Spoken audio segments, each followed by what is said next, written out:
Budget में real estate developer सरकार से टैक्स हॉलिडे, स्टैंप ड्यूटी में कमी और अफोर्डेबल सेगमेंट में कर छूट जैसी प्रमुख मांगे रख रहे हैं। इसके साथ ही डेवलपर्स वित्त मंत्री से इंफ्रास्ट्रक्चर क्षेत्र के तहत और सर्विस टैक्स में बदलावों की उम्मीद भी कर रहे हैं।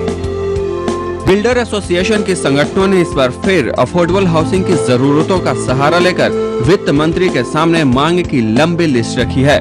बिल्डर्स ने सेक्शन 81B10 के तहत मिलने वाले टैक्स हॉलिडे की सीमा को कम से कम अगले 5 साल के लिए बढ़ाने की बात कही है। इसके साथ ही रेजिडेंशियल सेगमेंट के निर्माण पर लगने वाले सर्विस टैक्स को खत्म करने की भी मांग की है। साथ ही अफोर्डेबल हाउसिंग के लिए सस्ता कर्ज मिले।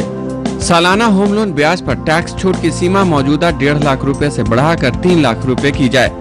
अफोर्डेबल सेगमेंट के लिए घर खरीदने के लिए 10 लाख रुपए तक के होम लोन पर ब्याज दर में 1% के बजाय 2% की छूट दी जाए। बिल्डर्स ने सरकार से मांग की है कि 20 लाख रुपए की बजाय 30 लाख रुपए तक के होम लोन को प्राथमिकता दी जाए। व्यापार संगठन एसोचैम के मुताबिक पहले के मुकाबले अब घर काफी महंगे हो चुके हैं, इसलिए घर खरीदने वालों को रियायत भी ज्यादा मिलनी चाहिए। इसमें से बेसिक इंसेंटिव मैं समझता हूँ कम से कम सेक्शन 80IB, जिसके अंदर छोटे अपार्टमेंट बनाने पे एग्जम्पशन था पहले इनकम टैक्स का, वो होना चाहिए और कम से कम छोटे अपार्टमेंट बनाने को एक इंफ्रास्ट्रक्चर स्टेटस देना चाहिए। बिल्डर्स ने रियल एस्टेट सेक्टर को इंफ्रास्ट्रक्चर सेक्टर का दर्जा देने की भी मांग की है। बिल्डर्स के मुताबिक इंफ्रास्ट्रक्चर का दर्जा मिलने से रियल एस्टेट सेक्टर को सस्ता कर्ज मिलेगा। बिल्डर्स ने जीएसटी में रियल एस्टेट सेक्टर के लिए सिंगल टैक्स स्ट्रक्चर की भी मांग की है। पब्लिक प्राइवेट पार्टनरशिप यानी PPP मॉडल के तहत प्रोजेक्ट्स को बढ़ावा देने और प्रोजेक्ट की मंजूरी के लिए सिंगल विंडो क्लियरेंस की भी मांग की है।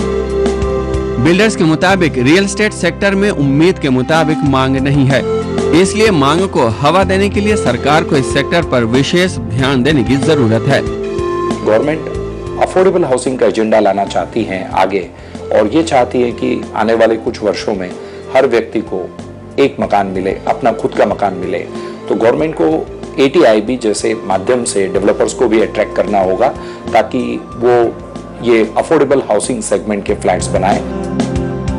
रियल्टी सेक्टर में सुधार के मद्देनजर बिल्डर्स ने मांग की लंबी लिस्ट सरकार के सामने रख तो दी है, लेकिन इनमें से कितनी मांगों को अमली जामा पहनाया जाएगा ये बजट के दौरान ही पता चलेगा। प्रॉपर्टी प्लस के लिए रामेश्वर मिश्रा। मुंबई में फ्लैट की बुकिंग कैंसिल